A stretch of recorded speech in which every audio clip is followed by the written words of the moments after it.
হঠাৎই ঘোর বিপাকে আর্জেন্টিনা, মারামারির জেরে কড়া পদক্ষেপে ফিফা, আসছে বড় শাস্তি।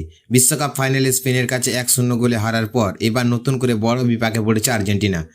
মাঠে ম্যাচ শেষ হওয়ার পর দুই দলের ফুটবলারদের মধ্যে উত্তপ্ত বাক্য বিতণ্ডা মুহূর্তের মধ্যে হাতাহাতি ও মারামারিতে রূপ নেয়।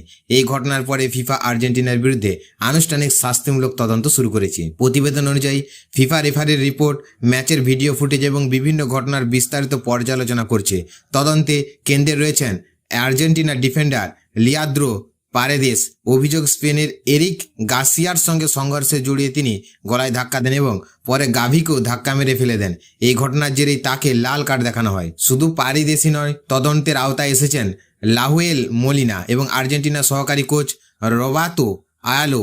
অভিযোগ, ট্রফি উদযাপনের সময় মোলিনা স্পেন অধিনায়ক রদ্রির সঙ্গে সংঘর্ষে জড়ান। অন্যদিকে বিশৃঙ্খলার সময় আইলার বিরুদ্ধে স্পেনের ফরওয়ার্ড দাবি ওলমোকে ধাক্কা এবং ঘুষি মারার চেষ্টার অভিযোগ খতিয়ে দেখা হচ্ছে। এছাড়াও ম্যাচ শেষে স্পেন যখন বিশ্বকাপ ট্রফি গ্রহণ করেছিল তখন আর্জেন্টিনার খেলোয়াড়দের পোডিয়ামের দিকে পিট করে দাঁড়িয়ে থাকার ঘটনা ফিফার নজরে এসেছে। নিয়ন্ত্রক সংস্থা এখন সব প্রমাণ যাচাই করে সিদ্ধান্ত নেবে আর্জেন্টিনার খেলোয়াড় এবং কোচিং স্টাফের বিরুদ্ধে কী ধরনের শাস্তিমূলক ব্যবস্থা নেওয়া হবে।